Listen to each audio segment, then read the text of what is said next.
नमस्कार दोस्तों, आज की हमारी कहानी आपको अच्छी लगे तो प्लीज़ मेरे चैनल को सब्सक्राइब करें।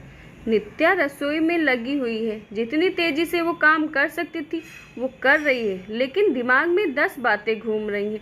जब से मायके से भाई का फ़ोन आया है तब से नित्या का मन घर के कामों में लग ही नहीं रहा, पर फिर भी फटाफट काम निपटाने में लगी है। क्या पता अम्मा जी को उस पर तरस आ जाए और वो उसे उसके मायके जाने दे। पति शरद से भी उम्मीद की थी कि वो अम्मा जी से बात करें, पर अम्मा जी के आगे उनकी चलती कहाँ। अम्मा जी के आगे चलती किसी की भी नहीं। जब उनके पति की ही नहीं चली तो बेटा तो दूर की बात है। पहले ससुर जी भी कब कपाते थे, अब उनके सिधारने के बाद बेटे की क्या बिसात। अम्मा जी में न तब बदलाव आया था न अब बदलाव आया है। अम्मा जी इस घर की मुखिया हैं, नहीं, इस मकान की मुखिया हैं, क्योंकि उन्हें अपने घर से ज़्यादा अपने मकान से लगाव है। ले देकर घर में 4 जीव हैं, अम्मा जी, बेटा शरद, उसकी पत्नी नित्या और एक पोता उत्कर्ष जो अभी सिर्फ 5 साल का है। बेटा बहू उनकी सेवा में कोई कमी नहीं छोड़ते, लेकिन उसके बावजूद वो ताने देने में कोई कसर नहीं छोड़ती। उन्हें लगता है कि ये लोग उनकी सेवा भी सिर्फ मकान के लिए ही कर रहे हैं। अगर कोई उनके मुंह पर तारीफ़ कर दे कि आपके बेटे बहुत अच्छे हैं जो इतनी सेवा करते हैं, तो अम्मा जी मुंह पर जवाब देती, अरे मेरी सेवा में मेरा मकान करता है, वरना आजकल कौन सा बेटा बहू सेवा करते हैं। नित्या और शरद दोनों का ही सुनकर दिमाग खराब हो जाता। लेकिन आज सुबह नित्या के छोटे भाई का फ़ोन आया कि उसकी माँ की तबीयत अचानक खराब हो गई है। माँ अभी हॉस्पिटल में है और नित्या को ही याद कर रही है।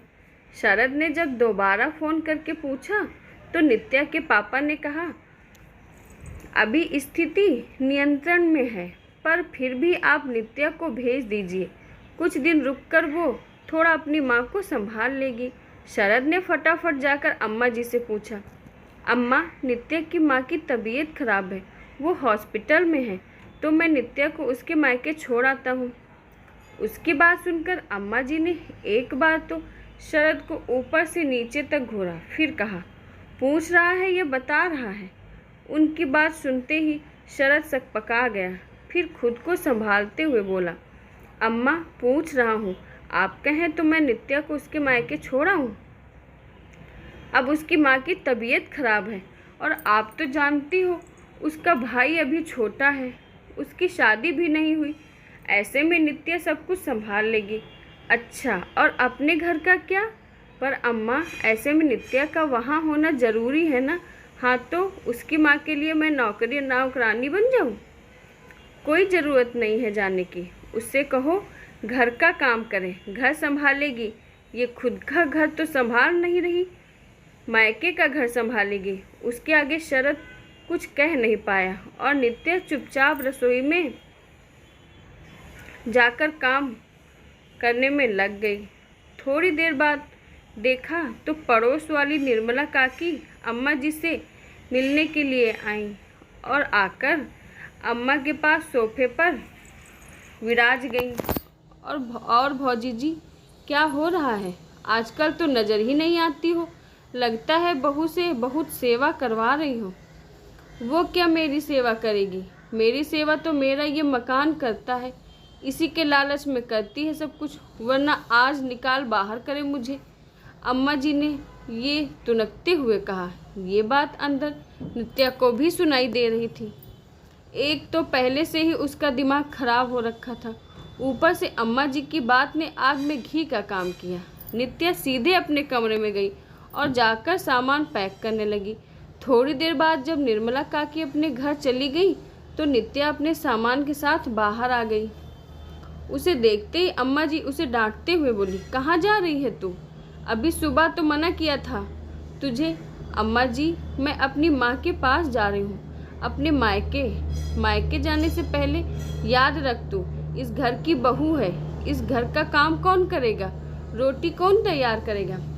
नित्या, अम्मा जी, की तरफ मुड़कर मुस्कुराई और बोली, अम्मा जी अपने मकान से कहिए रोटी बनाकर दे दे। वैसे भी आपकी सेवा हम नहीं, ये मकान करता है, तो अपने सारे काम इसी से करवा लीजिए। अम्मा जी ने गुस्से से शरद की तरफ देखा तो शरद ने नित्या की तरफ देखा। शरद के कुछ कहने से पहले ही नित्या ने कहा, माफ़ करना, लेकिन मैं सिर्फ आपकी पत्नी ही नहीं, किसी की बेटी भी हूँ। आखिर शरद कुछ न कह पाया और नित्या अपने बेटे उत्कर्ष के साथ मायके के लिए रवाना हो गई। अम्मा जी गुस्से से शरद को बोली, तू रोक नहीं सकता अपनी पत्नी को? कैसे जवाब देकर चली गई? यही सिखाया है उसके माँ बाप ने?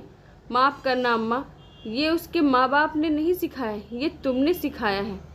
और वैसे भी कुछ गलत नहीं कहा उसने। तुम ही तो कहती थी कि तुम्हारा मकान तुम्हारी सेवा करता है, तो अब करवा लो अपने मकान से सेवा। अगर यही सब चलता रहा तो मुझे भी अपने परिवार के लिए कुछ सोचना पड़ेगा। इतना कहकर शरद चुपचाप अपने